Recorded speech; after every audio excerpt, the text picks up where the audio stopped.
I never thought I'd end up here, honestly. My name's Mike, and I've been with my wife, Jessica, for nearly 8 years. We got married pretty young, both of us excited to start a life together. She was always a bit bitchy, but I figured that was just her personality, sharp, quick with words, but deep down she loved me. Or so I thought. We have a son, Liam, who's about to turn 3, and I was all set for the next chapter. Another kid on the way, a nice house, the usual suburban dreams. Lately, though, I'd started noticing little things. Jessica's phone was glued to her hand more than usual. She'd be secretive about messages, deleting stuff right in front of me when she thought I wasn't paying attention. She'd come home late from work sometimes, claiming she was stuck in meetings or working overtime. She'd get defensive if I asked questions, brushing it off like I was crazy. And on top of that, her mood swings. Sometimes she'd be affectionate, then suddenly cold and bitchy for no reason. I figured it was pregnancy hormones or stress, but deep down, I felt like something was off. Then came the real kicker. I was rummaging around in her purse, stupid, I know, but I was just curious, and I found a small, crumpled hotel receipt shoved into the side pocket. It was from a hotel downtown, dated 2 nights ago. My stomach dropped. I didn't say anything right away, but I kept looking at it, trying to understand what it meant. Why was she in a hotel? Who was she with? I felt like I'd been sucker punched. She'd been acting strange lately, but I never suspected she'd do something like this. I mean, she's pregnant with our second kid, for God's sake. How could she betray us like that? That night I couldn't sleep. I kept replaying the moment I found the receipt. My mind raced, trying to piece everything together. The hotel was only a couple of blocks from her office. She had been working late, yeah, right. It all made so much sense now. I knew I had to confront her, but I didn't want to do it blindly. I needed to be sure, so I decided to do a little digging. I started paying closer attention, watching her movements, listening for any slip-up. The signs were there. She'd get calls she quickly silenced. She'd leave her phone open sometimes, her eyes darting nervously when I entered the room. I felt betrayed and humiliated, but I also felt something else, anger.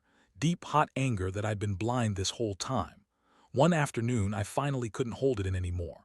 I waited until she was in the kitchen preparing lunch. I asked her straightforward, "Jessica, who were you with at that hotel the other night?" She froze for a second, then spun around with that bitchy sneer she's so good at. "What are you talking about? You're imagining things," she shot back, eyes narrowing. I showed her the receipt and her face went pale for a second, then she recovered with her usual defiance. "No, I wasn't with anyone. You're just paranoid. Maybe you're the one cheating, huh?" She spat, crossing her arms. I was stunned. How could she turn it around so easily? I was furious, but trying to stay calm. "Come on, Jess, don't bullshit me. I saw the receipt. I've noticed the calls, the late nights. Who is he?" Her lips curled into a smirk. "There's no one, Mike. You're just insecure. You think I'd cheat on you're not good enough anymore. Maybe I'm just bored." That was the moment I realized she had no intention of owning up. Instead, she was going full bitch mode, throwing her accusations right back at me. I felt like I'd been punched in the gut. How did we get here? That night I couldn't sleep. Jessica was in the guest room, probably thinking I'd back down or forget about it. But I didn't. I kept replaying everything, her sneer, the way she lied so effortlessly, her blatant denial. I was hurt, furious, and honestly more confused than anything. How could someone I loved so much betray me like this? I had trusted her with everything, and now I was questioning everything about us, about her. Over the next few days, I started paying more attention. I'd catch her sneaking her phone whenever she thought I wasn't looking. She'd get defensive if I asked her anything, and her stories about work started sounding more and more fake. I knew she was lying, but I needed concrete proof. One evening, I decided to follow her. I told her I was working late, but instead, I followed her from a distance. She left the house, looking around nervously, and got into her car. I followed her through downtown, watching her go into that same hotel. She stayed for a couple of hours, then left looking like she'd just run a marathon. That confirmed it. She wasn't just working late. That was the moment I knew I had to act, but I didn't want to make a rash decision. I needed a plan, something that would shake her up and make her face what she'd done. I started gathering evidence, screenshots of her text messages with her boss, photos of hotel receipts, her phone records. I wanted everything so I wouldn't be caught off guard when we finally talked. I knew that if I just confronted her without proof, she'd deny everything, say I was jealous or paranoid. But now I had her dead to rights. She couldn't spin her way out of this mess. I'd never felt so betrayed in my life. The woman I married, the mother of my child, was doing this behind my back. The thought of her with him, the boss she adored so much, made me sick. I kept asking myself how long she'd been lying, how much I didn't know. The worst part was I still loved her, I really did. But love doesn't fix a betrayal this deep. I kept telling myself I deserved better than being lied to, cheated on, made a fool of. I was angry at her but also angry at myself for not seeing the signs sooner. I should have known she was capable of this, should have sensed something was wrong. But I was blinded by love, by hope that we could fix things, that maybe she was just stressed or overwhelmed. One night I finally decided I couldn't keep quiet anymore. I waited until she was asleep, then I took her phone, scrolling through her messages. I found the text she sent her boss, flirty, suggestive stuff, even explicit at times. It was worse than I imagined. She was talking about sex, about plans to meet, about everything she'd been hiding. My heart clenched. I felt like I'd been punched in the stomach. It wasn't just a one-time thing, it had been going on for months.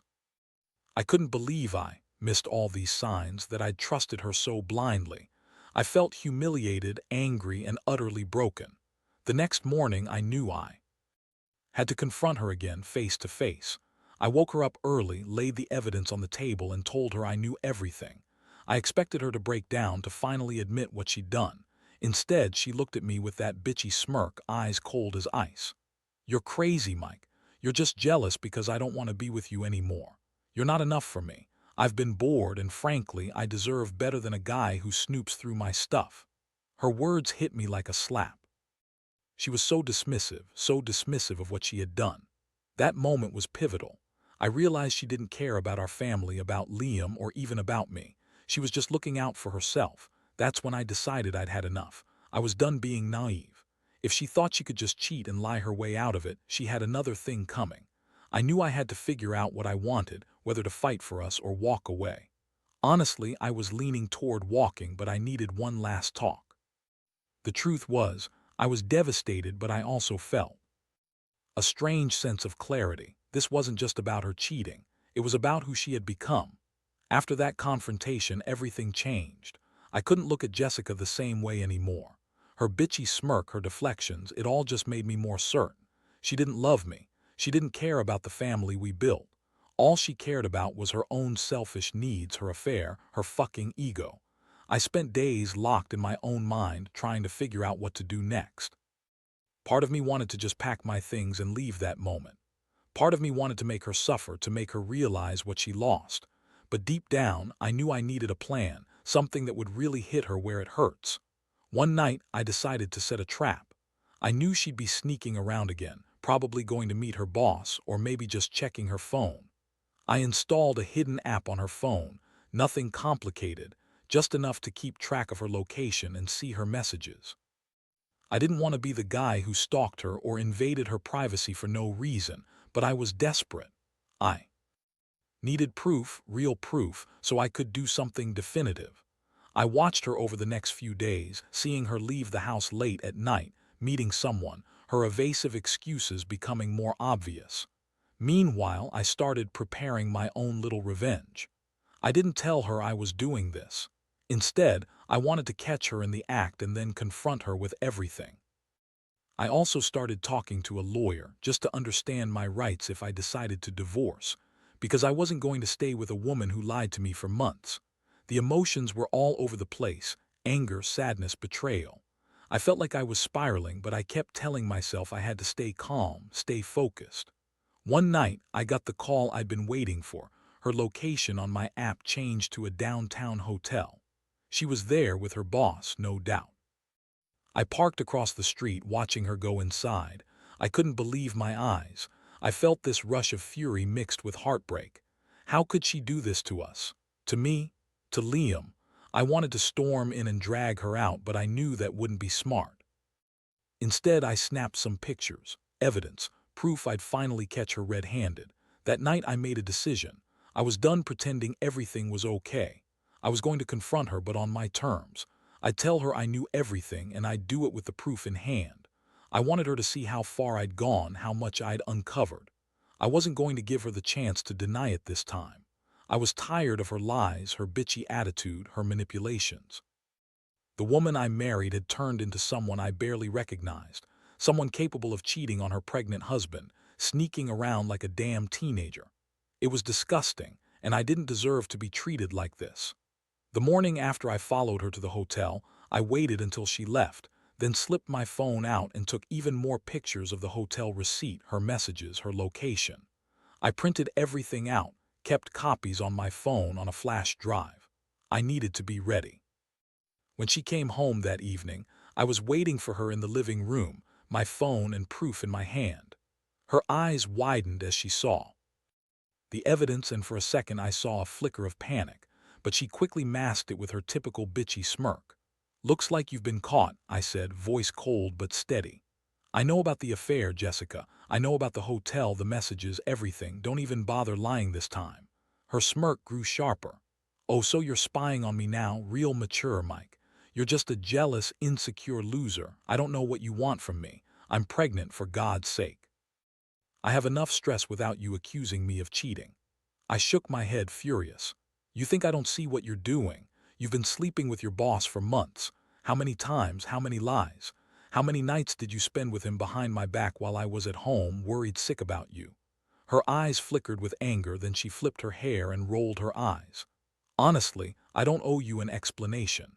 You're just a controlling asshole who can't handle a little excitement. Maybe I deserve better than a boring guy like you."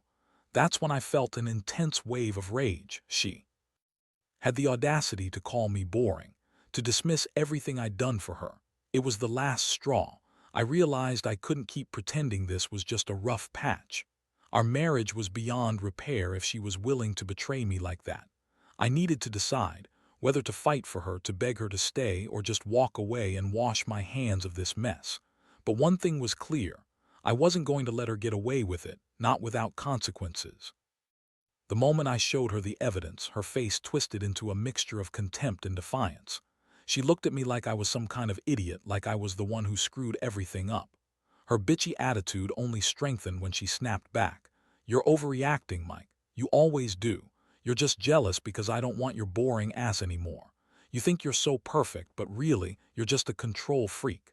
I got tired of pretending to be happy, so I did what I wanted. Her words hit me like a punch to the gut. I couldn't believe her audacity. I felt this surge of anger boil over.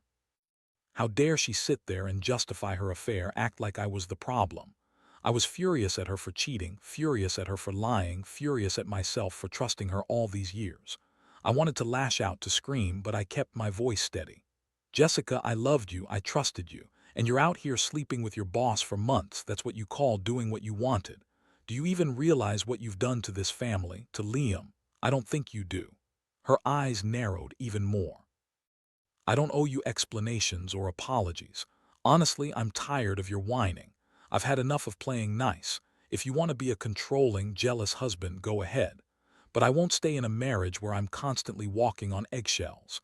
Maybe I'll just leave and you can figure out how to live without me.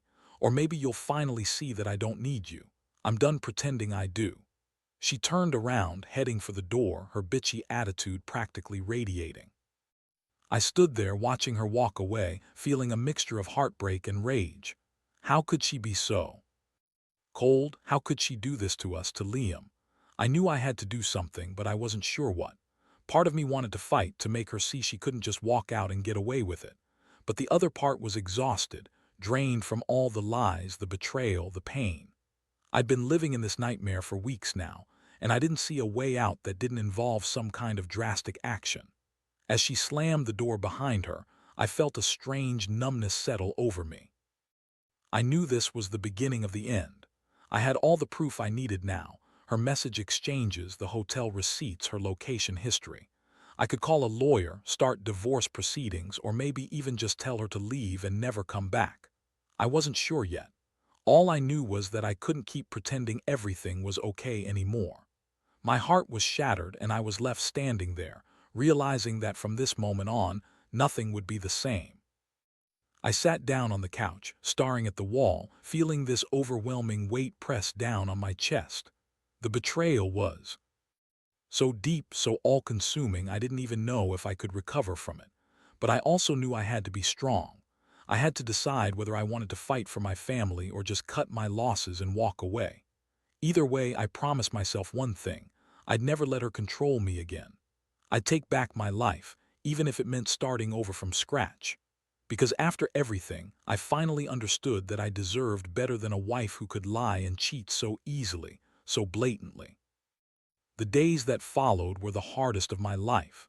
Jessica moved out the very next morning, taking Liam with her, probably to her sister's place. I stayed behind, feeling like I'd been hit by a truck. The house suddenly felt too quiet, too empty. I kept replaying everything, trying to understand how someone I loved could do this to me, to our family. I was furious at her, yes, but mostly I was devastated. I never thought I'd be the guy who got cheated on, especially not by the woman who swore she loved me, was pregnant with my child, and promised a future together. The first couple of days I did nothing but sit on the couch, staring at the wall, feeling numb. Then I started thinking about what I needed to do next. I wasn't the kind of guy to sit around and feel sorry for myself. No, I needed action. I met up with a lawyer, got some advice on my rights, and started looking into divorce because it was clear she didn't want to work things out. She made her choice, and I wasn't going to chase her, beg her to come back.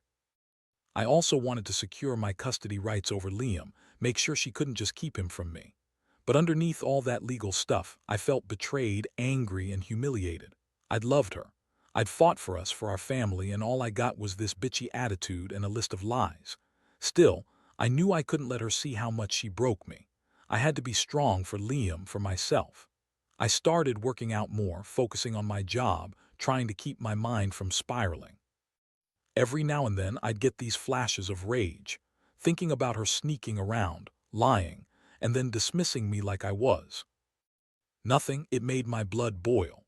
One night I finally broke down. I called my brother and just spilled everything, crying honestly. I told him how much it hurt, how betrayed I felt, and how I didn't even recognize the woman I married anymore.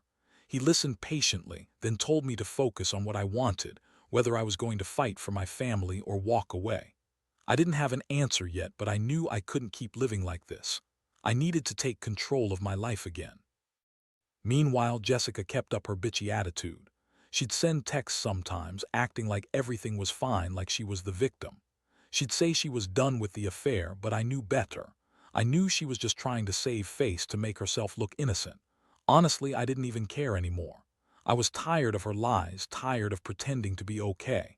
I just wanted a clean break, no more drama, no more bullshit. I wanted to be free of her manipulations. One afternoon, I went to Liam's daycare to pick him up. Seeing my boy, so innocent and unaware of all this mess, hit me hard. I realized I had to do this not just for myself but for him. He deserved a father who was present, who loved him unconditionally, not someone broken and bitter over betrayal. I decided then and there that I'd fight for custody, for a chance to be part of his life without all this chaos hanging over us. I owed it to him, and honestly, I owed it to myself. The truth was, I was hurt beyond words, but I knew I had to pick myself up. I couldn't control Jessica's actions, but I could control how I responded. I could rebuild, even if it meant starting from scratch. I learned that betrayal cuts deep, but it also forces you to see what really matters: your dignity, your future, your kid. I told myself I'd come out of this stronger, that I'd find a way to heal. I just didn't know how long it would take or what that new life looked like yet. All I knew was that I was done being the guy who got played. I was ready to take control, no matter what it took. In the weeks that followed, I threw myself into making sense of everything: lawyers, custody battles, sorting through the wreckage of our life together. Jessica continued to act like she was the victim, throwing tantrums, trying to manipulate Liam into thinking I was the bad guy. But I kept my cool. I knew her game now, and I refused to play along. I also started seeing a therapist, not because I thought I was weak, but because I needed to process the sheer betrayal. Honestly, I'd never felt so broken, so humiliated, yet somehow I found a strange sense of clarity. I made a decision, one I never saw coming before all this happened. I was going to focus on rebuilding myself. I signed Liam up for a new school, got my own apartment, and started working on a new routine. It was hard, no doubt. Every time I looked at Liam, I remembered what I'd lost, but also what I still had. My son's smile, my own strength, a future I could still shape.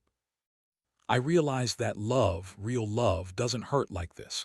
It doesn't betray, manipulate, or lie. And I was finally coming to terms with the fact that I deserved better. Jessica's attempt to manipulate me into some kind of reconciliation failed. I saw right through her. She tried to guilt me, to make me feel like I was the bad guy for catching her, but I didn't buy it. I knew what I saw, what I had proof of. And I knew that staying in a toxic situation wouldn't do either of us any good. So I fought for custody, and I won a fair arrangement, shared visits, weekends, and the legal right to be a part of Liam's life. It wasn't easy, but it was necessary. Eventually, I found peace in my own way. I started dating again, cautiously at first, but with a newfound sense of what I wanted and deserved. I didn't want to be with anyone who would betray me like Jessica did. I learned that sometimes love is a choice you make for yourself, that you don't settle for less, and if someone cheats and lies, they lose the right to your trust. Looking back, I see this whole nightmare as a brutal lesson. Betrayal cuts deep, but it also teaches you resilience. I still think about Jessica sometimes, how she lied, how she dismissed our vows. But I also think about Liam and how I can give him a better life. I've come to accept that some relationships are beyond saving, and that's okay. Sometimes walking away is the bravest thing you can do. I guess if I had to give anyone advice from this mess, it's this: trust your instincts. Don't ignore the signs. And if someone cheats on you, especially when you're expecting another child, don't stay just because of guilt or fear. Stand up for yourself. Fight for your dignity. Because at the end of the day, you're the only one who truly deserves your respect. And if someone can betray that, then they're not worth your tears. Not anymore.